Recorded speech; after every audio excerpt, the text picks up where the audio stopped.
So good day everyone, I will be your reporter for today together with Miss Glomalingo. We are going to tackle about peptides. So what are peptides? A peptide is an unbranched chain of amino acids. And a representative of a peptide chain is a 5 amino acid. You can see it on the screen. There are 5 amino acids linked together.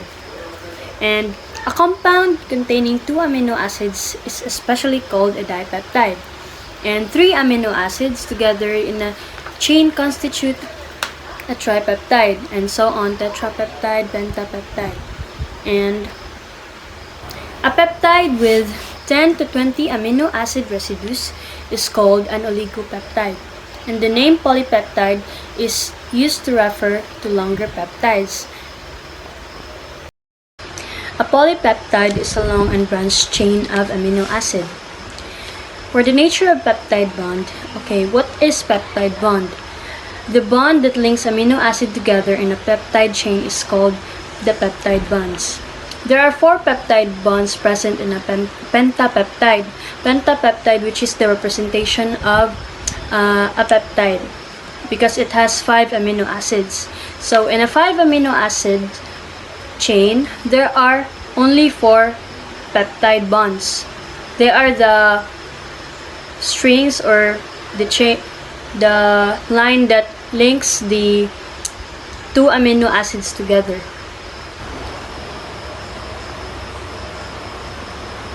In amino acid chemistry, amide bonds that link amino acids together are given the specific name of peptide bond. So peptide bonds are also called amino acid bonds or the linkage. A peptide bond is a covalent bond between the carboxyl of one amino acid and the amino group of another amino acid. So you can see on the screen, it's a representation of a peptide chain. It has 3 amino acid, which is the glycine, alanine, and the serine. And on the left side, you can see the N-terminal end, which is the H3 end. And on the other side, in the right side, is the C-terminal end, which is the carboxyl group. And I will explain later on which is the peptide bond, or you can also call it the amide linkage. So what is an amino acid residue? An amino acid residue is the portion of an amino acid structure that remains after the release of H2O. And when an amino acid participates in a peptide bond formation as it becomes part of a peptide chain. So basically, it is the portion of amino acid that remains. And this is, you can see on the screen, the backbone of the peptide chain, the CH. The repeating sequence of a peptide bonds and a carbon or CH groups in a peptide is referred to as the backbone of the peptide. So, as again, the CH is called the backbone of the peptide, the repeating CH groups.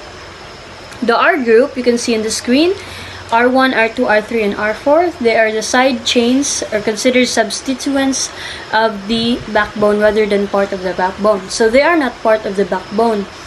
They are just the substituents.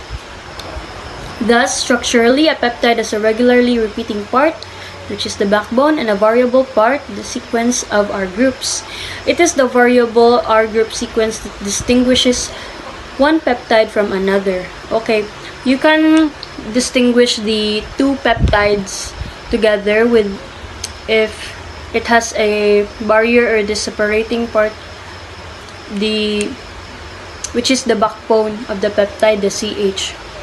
That's how you categorize the other amino acid from another amino acid, or distinguish rather. In converting an abbreviated peptide formula to a structural peptide formula, you have to draw first the given amino acid. In here, the example is a tripeptide, which is the alanine, glycine, and valine. The ala, gly, and val. Step 1 is the N-terminal end of the peptide involves alanine. Again, because we start at the left side, The first, which is the N-terminal. Okay, its structure is written first. You can see on the screen the structure of alanine. And step 2, so it is important to memorize the structures of the standard amino acids to be able to form to know how to convert abbreviated peptide formula to a structural peptide formula. Okay, for the step 2, the structure of glycine is written at the right of alanine structure. So basically, after writing the alanine, you write the structure of the glycine, and a peptide bond is formed between two. So mahimo na siyang dipeptide, and naay peptide bond between the two. Okay, on how to form that peptide bond or the amino bond, we can form that by removing the elements of H2O, which is the water, and bonding the N of glycine to the carboxyl C of alanine. So that's how we get the peptide bond or the amino bond, which is the C double bond O linked to N of the glycine's N-terminal and N linked to H, and that's how you form a dipeptide. And for the rule number 3, you just simply draw the structure of valine after the formed dipeptide. Then you have to repeat the step 2, which is the removal of the hydrogen 2O. Peptide nomenclature, the naming of peptides. Small peptides are named as derivatives of the C-terminal amino acid that is present.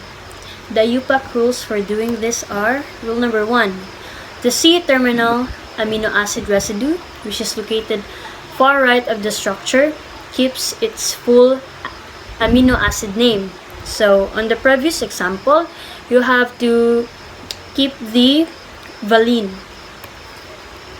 Rule number 2, all of the other amino acid residues have names that end in YL, and the YL suffix replaces the -ine or -ic acid ending of the amino acid. And except for the tryptophan, it forms tryptophil, cysteine forms cystenyl, glutamine forms glutamyl, asparagine forms asparaginyl. Rule number 3, the amino acid naming sequence begins at the N-terminal amino acid residues, and it ends at the C-terminal, where you will keep the full name of the amino acid. So how do you name the previous example, which is the alagly and the valine? So alanine, glycine, alanyl, glycyl, valine. Okay, we have examples here. Assign IUPAC names to each of the following small peptides: glucerala, glutamic acid, serine, and the alanine. And B, glyterluval. The 3 amino acid present are glutamic, serine, and alanine. Alanine, the C-terminal residue in the far right, keeps its full name again, alanine racea. And the other acid residues in the peptide receive shortened names that end in YL. The YL replaces the IN, E or -ic acid end of the amino acid name. Thus, muna ang how you name the glucerala. Glutamic acid becomes glutamyl, serine becomes seryl, alanine remains alanine. So, isumpay na nimo siya, you have the glutamyl seryl alanine. And that's how you name a small peptide. And the example number 2, glyterluval. Glycine becomes glycyl, tyrosine becomes tyrosyl, leucine becomes leucyl, valine remains valine because it's the C-terminal. So, mahimo na siyang glycyl, tyrosyl, leucyl, and valine. All small caps and no spaces.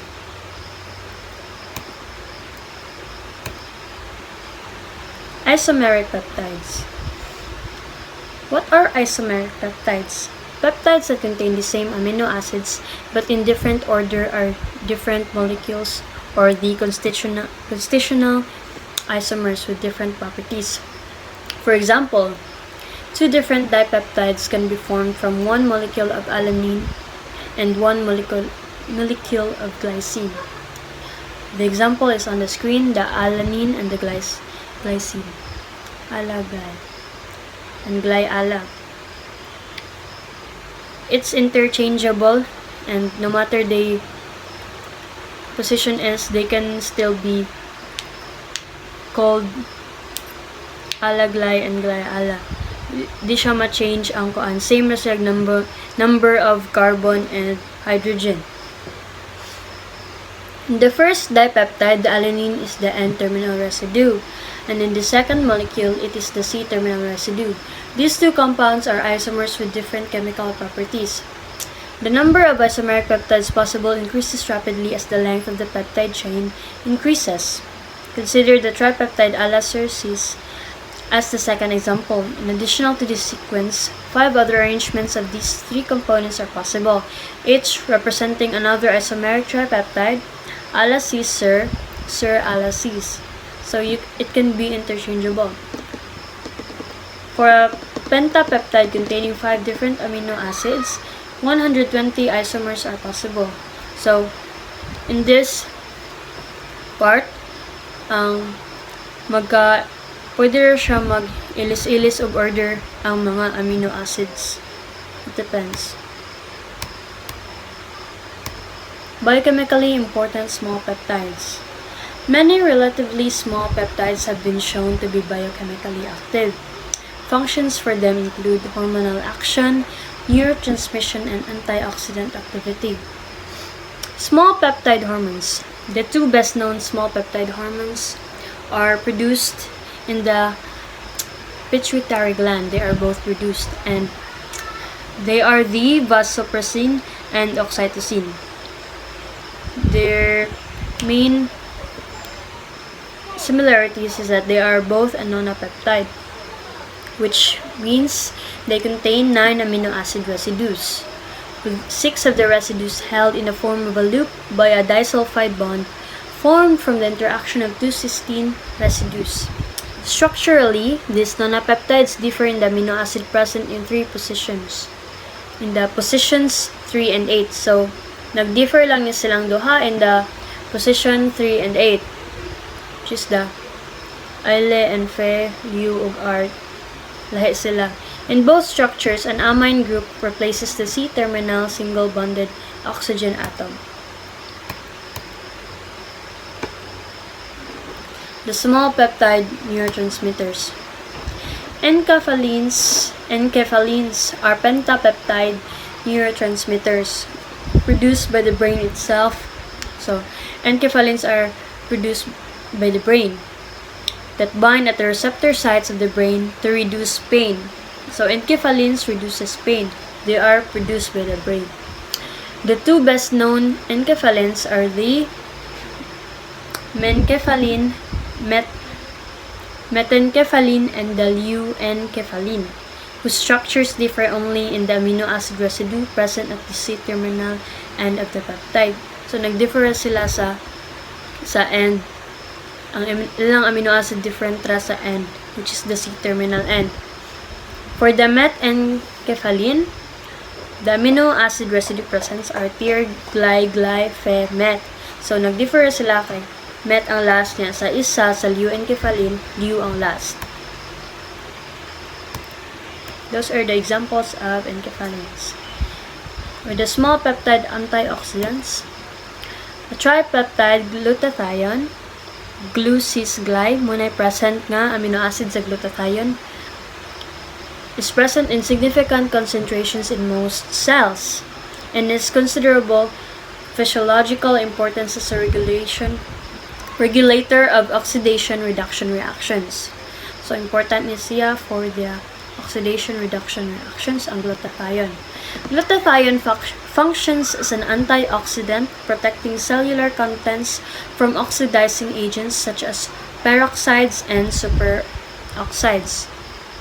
Superoxides is a highly reactive form of oxygen, often generated within the cell in response to bacterial invasion. Muna siya ang structure sa glutathione. It composes of the glue, cis, and gly. The amino acid glue and an acidic amino acid is bonded to cis through the side chain carboxyl group rather than through its a carbon carboxyl group. So in here, the N-terminal is the glycine, and the C-terminal is the glycine. Glutamic acid rather. General structural characteristics of proteins. A protein is a peptide in which at least 40 amino acid residues are present. A protein is a relatively long polypeptide. So again, an oligopeptide has 10 to 20 amino acid. So, to be able to call a peptide a protein, it has to have at least 40 amino acid residues. So, an oligopeptide, you can call it a protein. But more than that, more than 20, which is a polypeptide, you can call it a protein. Protein is reserved for peptides with large number of amino acids. It is not correct to call a tripeptide a protein. Again, because to be able to call protein a protein, it has to have 40 amino acids. More than 10,000 amino residues are present in several proteins. Okay. 400 to 500 amino acid residues are common in proteins. So, ang common niya kay 400 to 500. Pero, usually, ang 10,000 amino acid residues kay present in several proteins. Small proteins contain 40 to 100 amino acid residues. Again, because ang minimum ng matawag siya protein is 40. Yung range na minimum niya is 40 to 100. Proteins are classified as monomeric or multimeric. What is the monomeric protein? It is a protein in which only one peptide chain is present. And for the multimeric, a protein in which more than one peptide chain is present. Mono because one. The peptide chains present in multimeric proteins are called the protein subunits. Proteins are classified also as simple or complex. What is a simple protein? It is a protein in which only amino acid residues are present. A conjugated protein is a protein that has one or more non-amino acid entities present in its structure, in addition to one or more peptide chains. The non-amino acid components present in a conjugated protein, which may be organic or inorganic, are called prostatic groups. A prostatic group is a non-amino acid group present in a conjugated protein.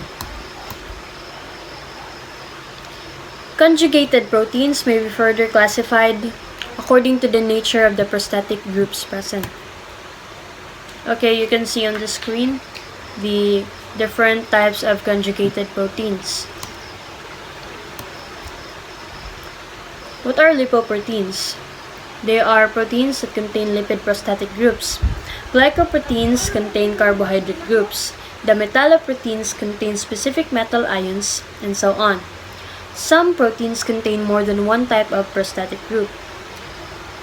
In general, prostatic groups have important roles in biochemical functions for conjugated proteins.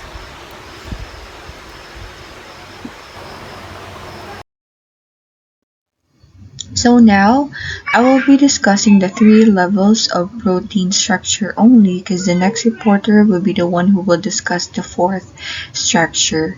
So to describe and understand the complexity in protein structure, so it involves considering the 4 levels of protein structure.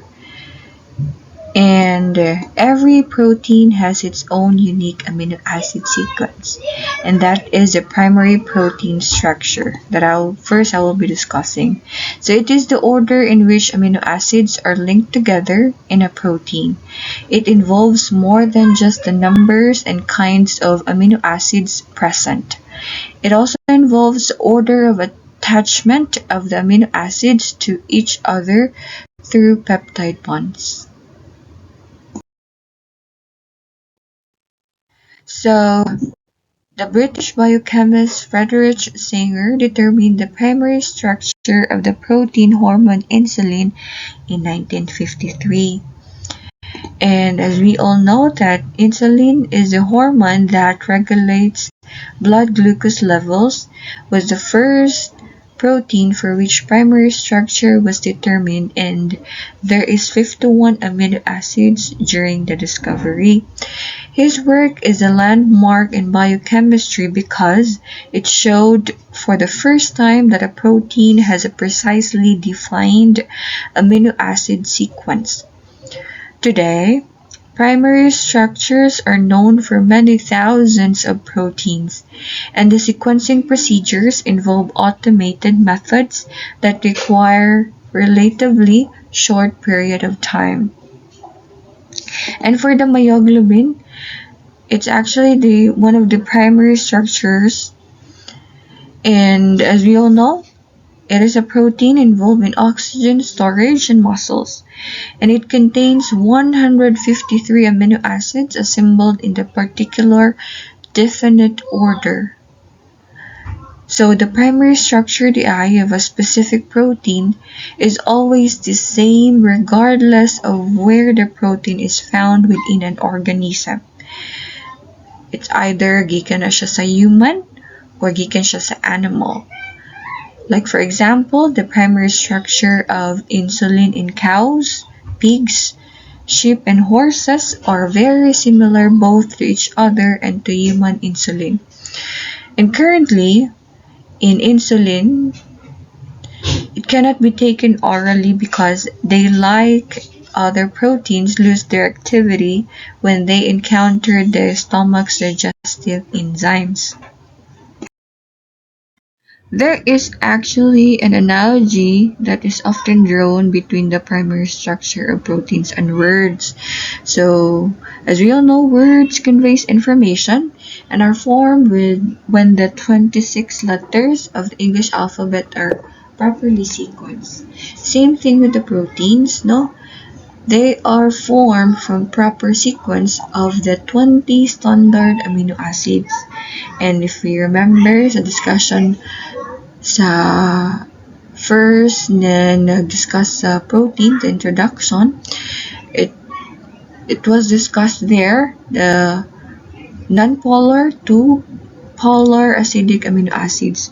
And just as the proper sequence of letters in a words is necessary para atong masabtan, and letters make sense also. And the proper sequence of the amino acids is necessary to make biochemical active proteins. Furthermore, the letters that forms a word are written from left to right. Same thing with the amino acids protein formulas. And I'm showing in the slides here the important points concerning peptide bond geometry are, so the peptide linkage are essentially planar.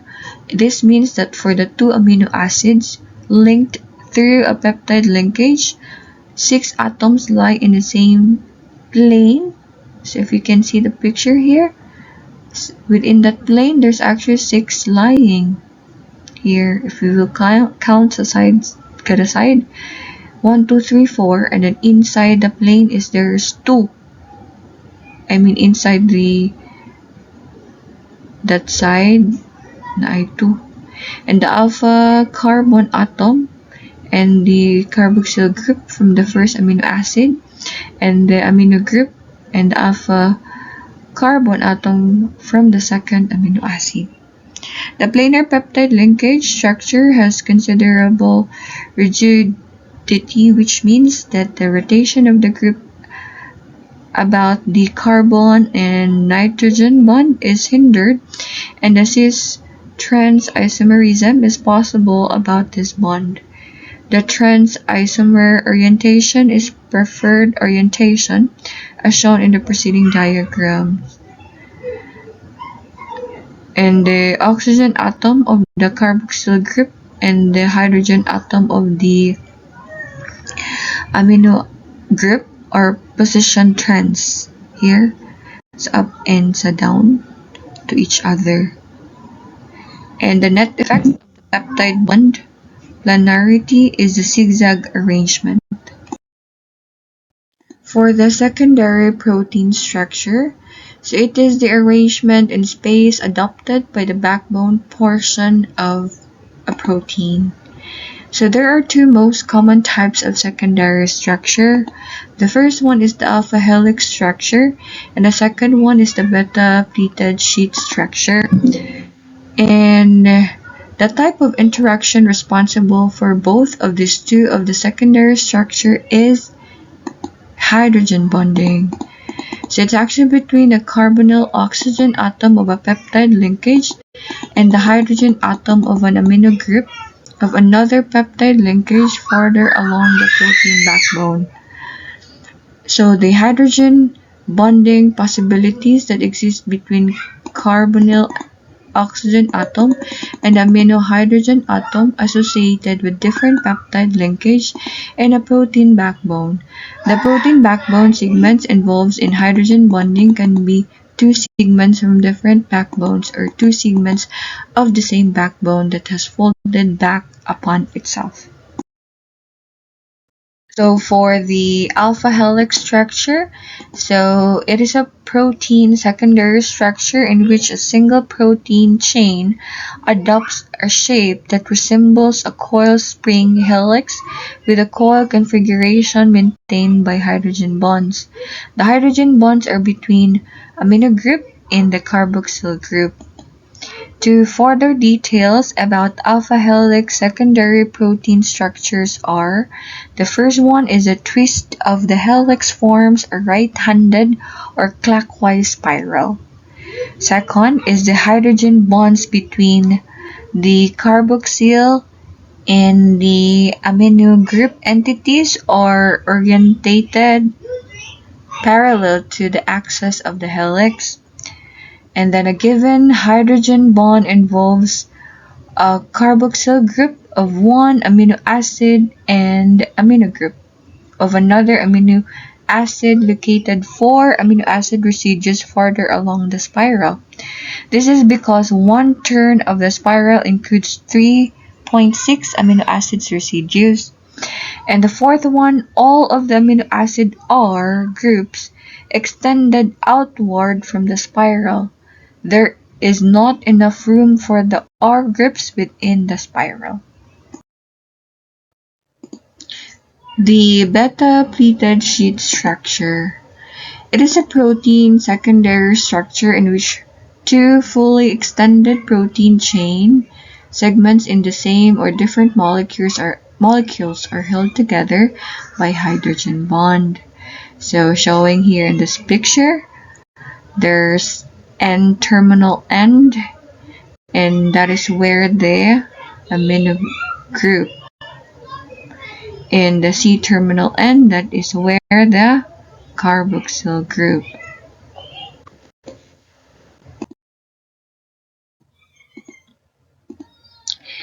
And this U-turn structure is the most frequently encountered type of beta pleated sheet structures.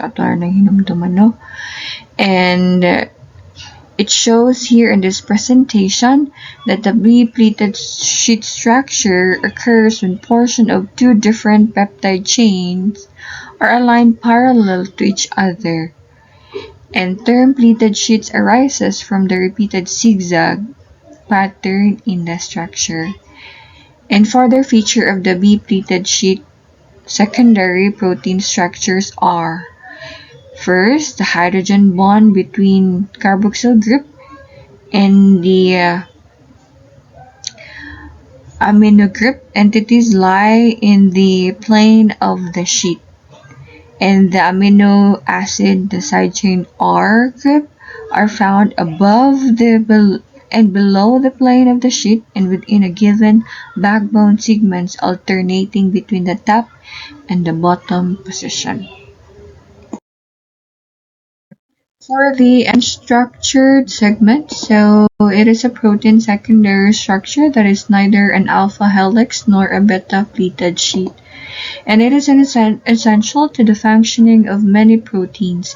It confers flexibility to proteins and thereby allowing them to interact with several different substances, and an important mechanism for rapid response to changing cellular conditions. So, in active area proteins, researchers involved learning more than the biochemical function of the unstructured portion of proteins. So,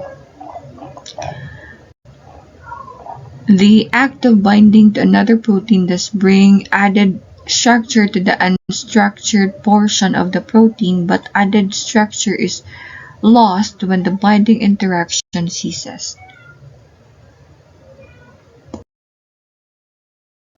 So showing in this picture no or is a slide.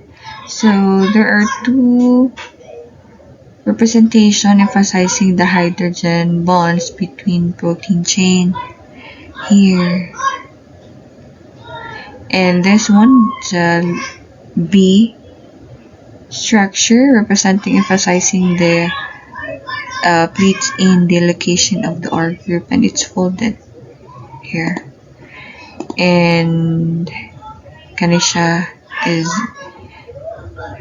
a structure which showing the unstructured segment. This is the alpha helix. Here the alpha helix and the B pleated sheets.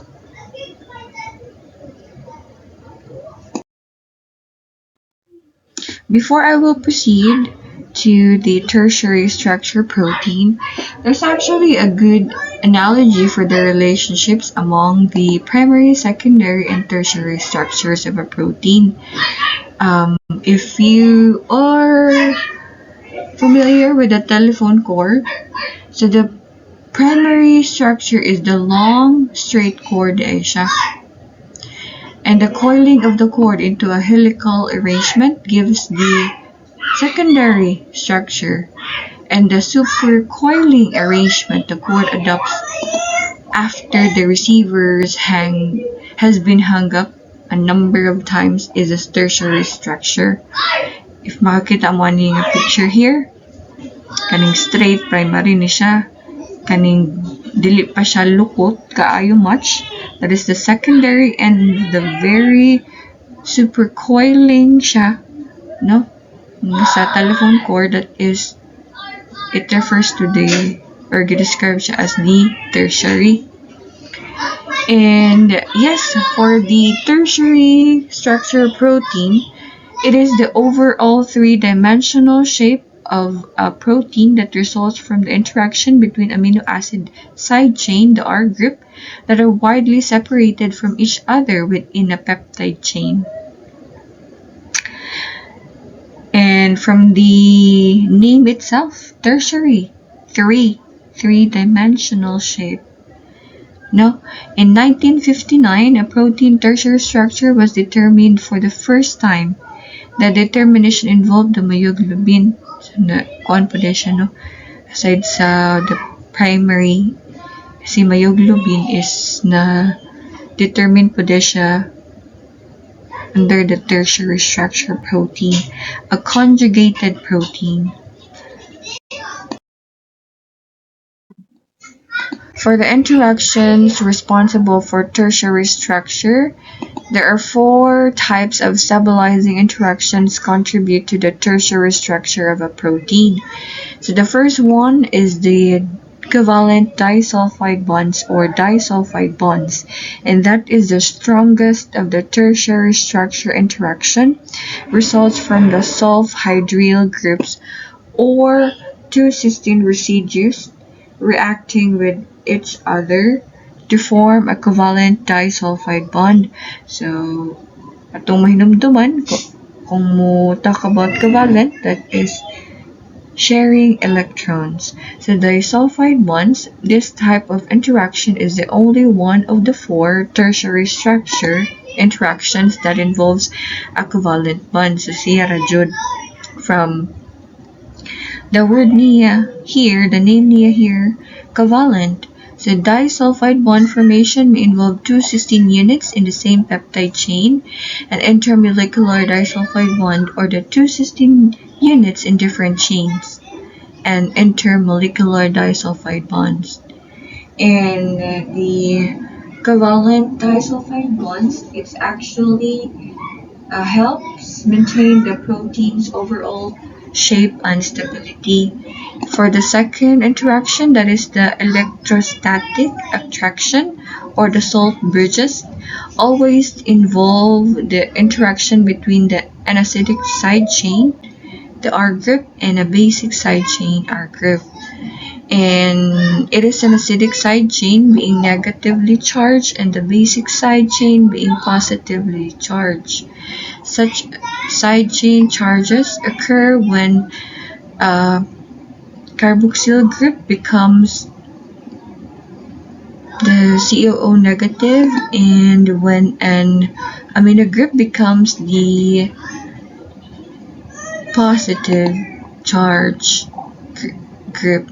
The interaction that occurs between the two types of side chains is a positive-negative ion-to-ion attraction. The third interaction is the hydrogen bonds. It occurs between amino acids with polar R group, relatively weak and are easily disrupted by changes in pH and temperature. So the hydrogen bonds are relatively weak and are easily disrupted by changes in pH and temperature. And for the last interaction, that is the hydrophobic attraction, when two non-polar side chains are close to each other, common between phenyl ring and alkyl side chain. So hydrophobic interactions are common between, as I mentioned, the phenyl ring and alkyl ring chains, although hydrophobic interactions are weaker than hydrogen bonds or electrostatic interaction. They are significantly forced in some proteins because there are so many of them, and their cumulative effect can be greater in a magnitude than the effect of the hydrogen bonding. To summarize the protein structure, so for the primary structure, that is the sequence of amino acids present in a protein's peptide chain or chains. For the secondary, that is the regularly repeated ordered spatial arrangement of amino acids near each other in the protein chain, which result from hydrogen bonds between carbonyl oxygen atom and amino hydrogen atoms. And there are two common structure. First one is the alpha helix and the beta pleated sheet. For the alpha, that is the hydrogen bonds between every fourth amino acids, and for the beta, that is the hydrogen bonds between two side-by-side chain or a single chain that is folded back on itself. And for the tertiary structure, that is overall three-dimensional shape that results from the attractive forces between amino acid side chains or the R groups and that are not near each other in the protein chain. And for the interaction responsible for the tertiary structure, let us remember this, the disulfide bonds, electrostatic interaction, hydrogen bonds, and the hydrophobic interaction. Thank you for listening.